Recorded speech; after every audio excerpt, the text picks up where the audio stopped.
परिवारासोबत 2 मुली आहेत मला. माझं नशीब चांगलं आहे की त्या मुली बायको बिचारे घरचे सगळे भाऊ वगैरे सगळे मंडळी चांगली आहे. तो पण असतं हे जे करते त्यालाच माहिती आहे. हे बोलणारा काय जातं, कोणी काही म्हणतं कोणी काही म्हणतं. त्याच्यामुळं धनगर भावांना माझी विनंती आहे, मी तर निर्णय घेतला इथून एक तर माझी आरक्षणाचा प्रश्न सुटेल, नाही तर माझी डेड बॉडी जाईल. परत आता दादा म्हणले ते मी फडणवीस साहेबांच्या बाबतीत काल मी एक शब्द वापरलं होतं. 47 जमातीच्या यादीमध्ये नियमानुसार 36 नंबरला धनगर आहेत. फडणवीस साहेबांनी प्रचंड अभ्यास त्याचा केलेला आहे. त्यांनी शब्द दिलेला आहे, तो शब्द पाळावा, आरक्षणाच्या अंमलबजावणीचा मार्ग मोकळा करावा, आम्ही उपोषण सोडतो.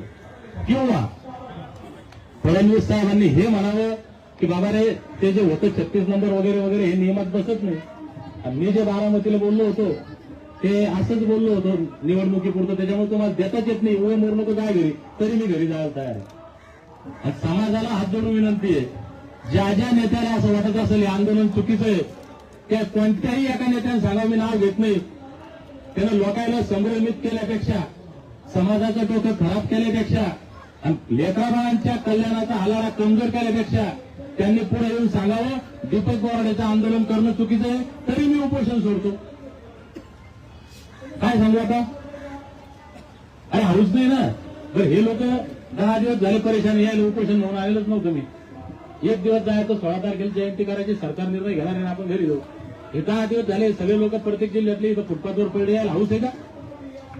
मग नेत्यानं एक तर हे सांगावं धनगराच्या की आरक्षण मिळत नाही, हे नाटकं बंद करा, तरी आम्ही उपोषण सोडतो. फडणवीस साहेबांना सांगा मिळत नाही तरी सोडतो. जर असं होत नव्हतं धनगराच्या सगळ्या नेत्यानं, मग काय चुकला असेल, तुमचा काही गैरसमज झाला असेल, माझी काही चूक अजिबात नाहीये, तुमचा काही गैरसमज झाला असेल त्याच्याबद्दल जाहीर माफी मागतो.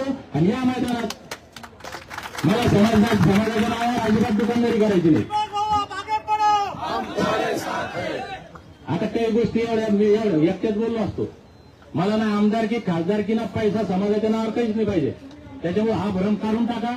ज्याला आमदारक्या खासदारक्या पाहिजे ते या बाबा हो. आणि आरक्षण भेटलं तर तुम्हीच पहिले आमदार खासदार मंत्री होणार आहे, दीपक बोराडेचा नाही नंबर लागणार. त्याच्यामुळे जास्त वाटतं त्यानं ताकदीनं या लढ्यामध्ये सहभागी व्हा. समज गैरसमज करून घेऊ नये. जरांगे पाटील आज आले, मी काल त्यांना हो म्हणलं, त्याचं कारण कोड्यात सांगतो, घर नाही सांगत.